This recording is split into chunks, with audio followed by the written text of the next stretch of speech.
na nandito po kami sa bukid at nagpapaputi po kami ng lansones. Ito po yung sabi nga ay yung pinaghihirapan ay ngayon naman ay pinuputi naman.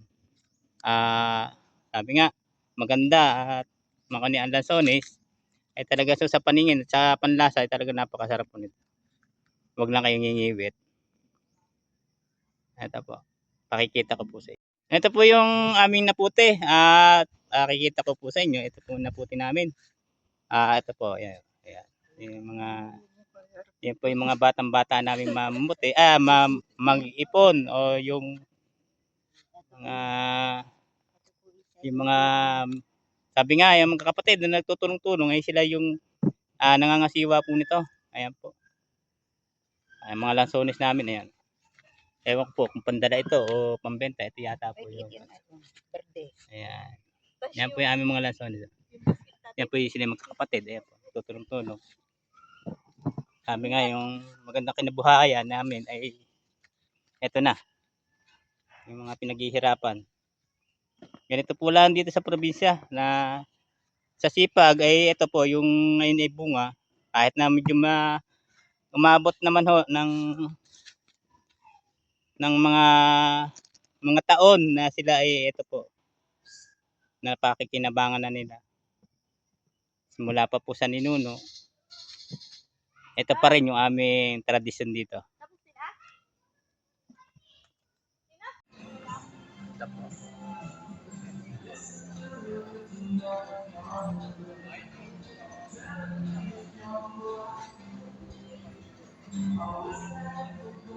Bale dito.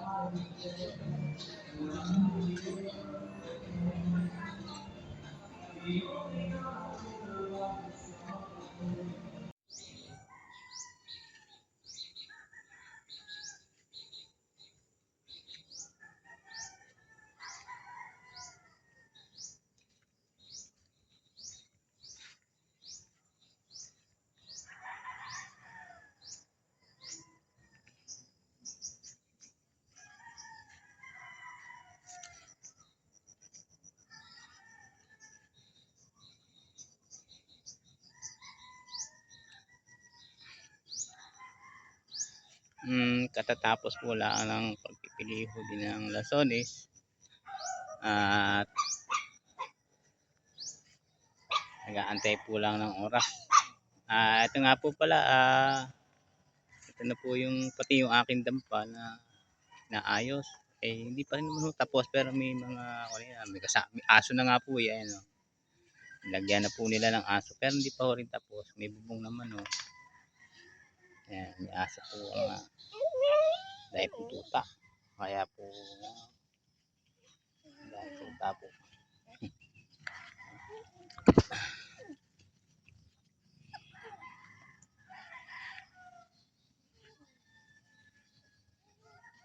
Ayan po yung dampa. Ito po rin yung sulungan.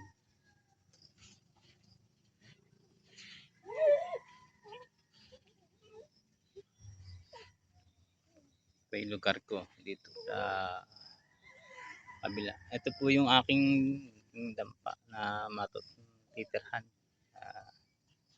Ganito po lang ang buhay. Talagang ganyan. At paano may matutuluyan. Ngayon po kagandahan lang sa mga sanay sa bukid. Kahit ano po yan. Sabi nga po basta't may sipag. Hindi naman ang magugutom. Ganyan po lang talaga ang pinanganak ng ganito. Pero hindi mo naman sinabi pinanganak ang mahirap, pero huwag po naman sana tayo mamatay ng mahirap. Gumawa naman tayo na ayon doon sa ating kakayanan.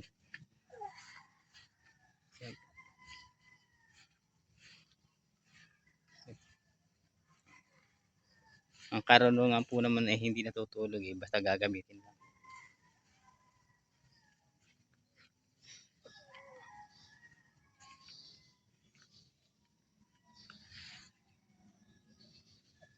Sarap lang ho dito talaga kasi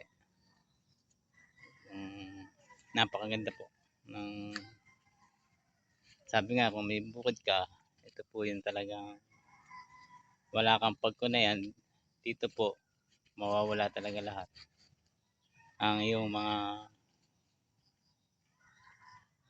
sabihin nga yung ibang mga dumadating na problema o ano man, igala mo lang dito at saka isipin mo yung kagandahan ng lugar at saka yung iyong mga minamahal na ginagawa. So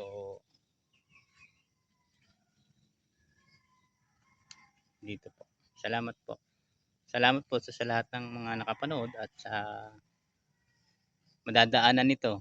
Salamat po rin at dahil nabibigyan namin ho kayo ng isang kaunting panoorin o isang magandang mga halimbawa ng isang bukid o natural na mga gawain ng isang tao na nagbubukid.